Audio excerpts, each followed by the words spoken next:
This is part 3 in a series of videos in which I am restoring an LRP-300 paper tape punch and reader. In the previous video I stripped the unit down to its major assemblies, completely stripped it down to the bare chassis, and I've been working my way through some of the mechanical parts and cleaning them up. Most have come up extremely well. I've cleaned the chassis, the brackets.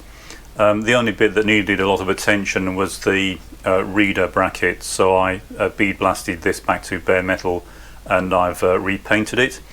So what I'm going to do now is reassemble the bare chassis, and then we can move on and start looking at some of the electronic parts. Now, one thing I would say, based on the comment I got on the previous video, is this is very much a mechanical device, so there will be a lot of screw twiddling, bolt removal, refitting. It's mechanical, that's inevitable. Now, I would also say I don't stage videos, and what I mean by that is I just turn the camera on. You probably notice I don't use a script, which is why I tend to waffle on sometimes. I just turn the camera on and I video the work that I'm doing, and I work on various projects at the same time. So if you're not interested in mechanical devices, that's fine. I do tend to speed up certain parts, such as removing bolts and screws, but it's inevitable there will be quite a lot of that in a machine like this. As I say, it's very mechanical in nature. Now, I could edit all that out, but the video would then not make much sense. And to demonstrate that, at the end of this video I've re-edited the previous video to show what it would look like if I edit out all those particular steps, and hopefully you'll see why I include them. So that said, if you're not interested in mechanical devices, no hard feelings if you don't want to watch the video. But for anyone that's interested, I'm going through the entire process and I'm videoing the entire job, and I'm just putting in the videos, the bits that I think make sense, and hopefully it will be interesting to show how the process develops over time. And that's what I'm trying to get across, is the overall process. There is a lot of work involved in doing this. I don't tend to show things like cleaning and that sort of thing. That would be very dull and tedious, but there is a lot of time required if you're restoring this, and anyone that restores this type of equipment will know that the bulk of the time is actually in the donkey work of tedious cleaning and restoring, painting, that sort of thing. But it wouldn't make very good videos, so I tend to just completely edit that out. So that said, what I'm going to do in this video is reassemble the basic chassis. That's just putting the bracket in, refitting the reader bracket, and I've also cleaned various other parts, but I can't refit those yet. They come up fairly well. The front panels come up very nice and clean. There are very few marks on it, a couple of minor dings and scratches, but bear in mind the age of this machine, it's come up extremely clean. As I say, the only part I had an issue with was the bracket, but that's now been repainted, so I'll get this all screwed together, and we'll go from there and look at the power supply. Okay, so we'll start by fitting the tape reader bracket.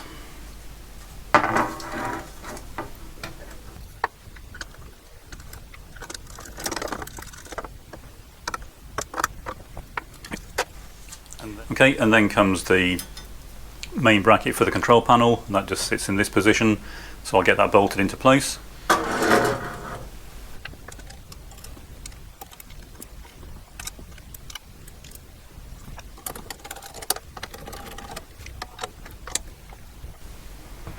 Okay, so that's the first part of the reassembly done, just getting the main brackets in, and what I can do now is move on to the power supply. Okay, so the power supply is fairly basic.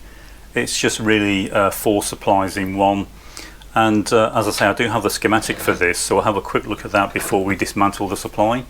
There are 2 major versions that were made of this particular device.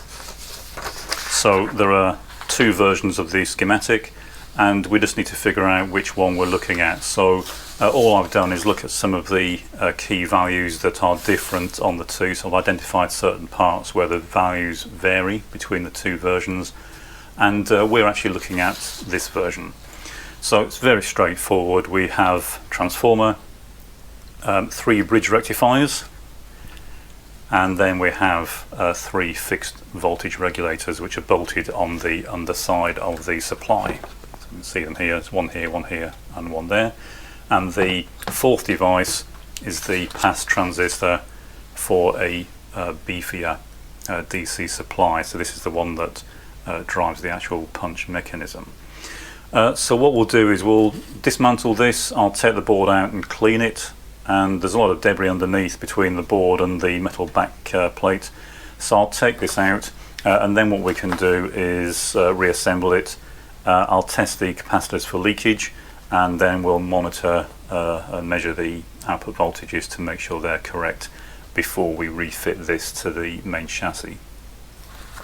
Okay, so to get this out, all I have to do is disconnect the 2 ground straps, disconnect the mains where it comes in. So there are various options for different main supply, so I just need to make sure I put these back in where they came from. So it's just really, because I'm at 240 volts here, the 2 primaries are in series, so I can just simply remove the 2 outer wires which were connected to the 2 wires that went to the motor.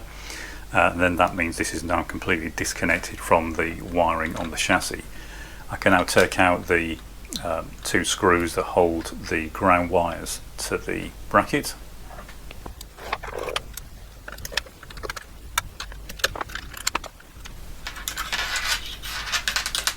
Okay, and then the next thing I need to do is remove the screws that hold the regulators and the transistor to the base plate.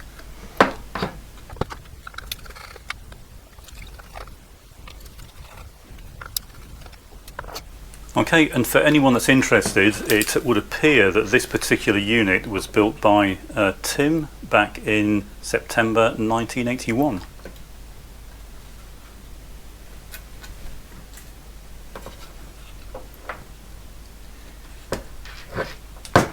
Okay, the next thing I have to do is just pop these nuts out, and there are 6 in total, 2 at the back, 2 in the middle, 2 at the front. They do all need to come off, and then I'll be able to lift the board off. Okay, I've removed all the nuts. I should now be able to lift the board off the bottom of the chassis. Looks to be in fairly good condition. So what I'll do now is I'll go and clean this, give it a thorough cleaning, get rid of all the dirt and the grime, and then I'll test the capacitors for leakage, check for any obvious issues, and then I can put this back together again and we can power it up and see if it actually works. I'll also clean the chassis while I've got it out. Doesn't need repainting, it's in quite good condition, and overall looks to be reasonably clean. Okay, I've given the supply a good clean. I've done some initial checking on the capacitors to make sure they're not leaky or short, and checked the bridge rectifiers and diodes, and they seem fine. Can't find anything else wrong with this. There doesn't appear to be any dead shorts on the transformer. It's always hard to tell with transformers till you power them up. But the next step is we'll power it up with the bench supply. We'll look at the schematic, and we know what we should be getting in terms of voltages out of the connector. It gives us the pin numbers here, and so I'll measure these, see if what we're getting out is correct, and if that all looks good, I'll leave this running for an hour or so, make sure nothing untoward happens, and I'll keep an eye on it while I'm doing this using the thermal camera. So if anything starts getting hot, I'll know about it. Especially the capacitors, if they start heating up, then I'll know that I've got an issue with one. But step one is we'll check the supply voltages and make sure they're what they should be. So power it up. This is all fused, by the way, and there is a cutout on this.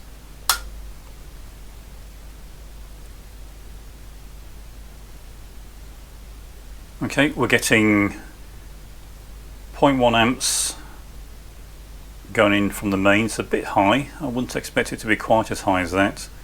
But we'll measure the supply voltages and see if they are what they're supposed to be. Okay, so we'll go from ground, and we should have minus 12 on the first one, plus 12, 24 and 5.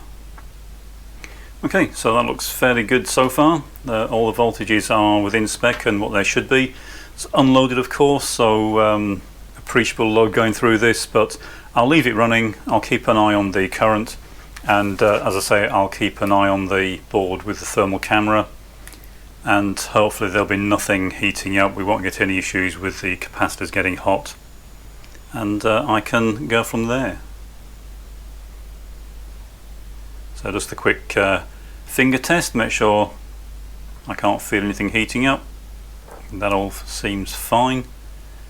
As I say, the standby current's a bit higher than I would have expected, considering there is no load on this, but it might just be it's not a particularly efficient transformer.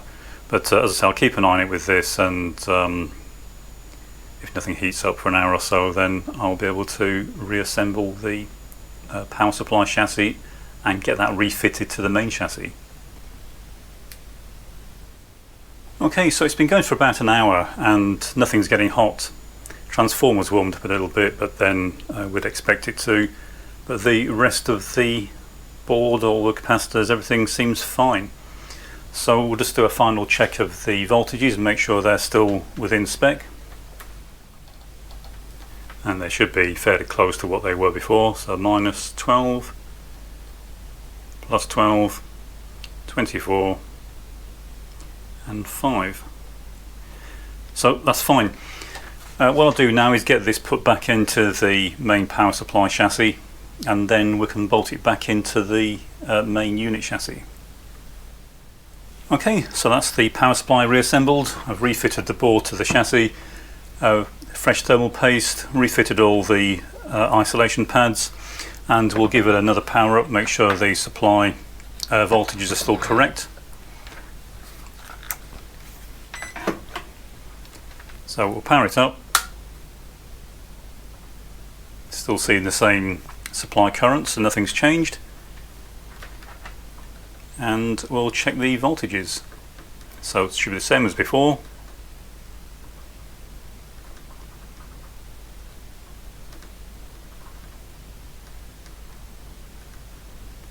And they're all fine. So again, before I refit this, I'll give it another half an hour, just leave it running, make sure nothing overheats, and all being well, I can then get this bolted back into the main chassis. Okay, so that's the first part of the job done. We've got the supply and the chassis cleaned up, supply's fully tested, that seems to be working. And so in the next video we'll have a look at the punch, see if we can get the punch head freed up. I'll explain how it works. And just for a bit of fun now, I thought what I'd do is show why sometimes I need to show the process, otherwise there wouldn't be much of a video to post. So what follows is the previous video I posted, edited so that I'm not showing any of the boring fastener removal, and hopefully you'll see why I need to sometimes include that. In this video I'll be starting work on this. Okay, so that's the unit completely stripped. We've got all the brackets out of the way. Any comments welcome. If you want to see any particular aspects of testing on this, then please let me know.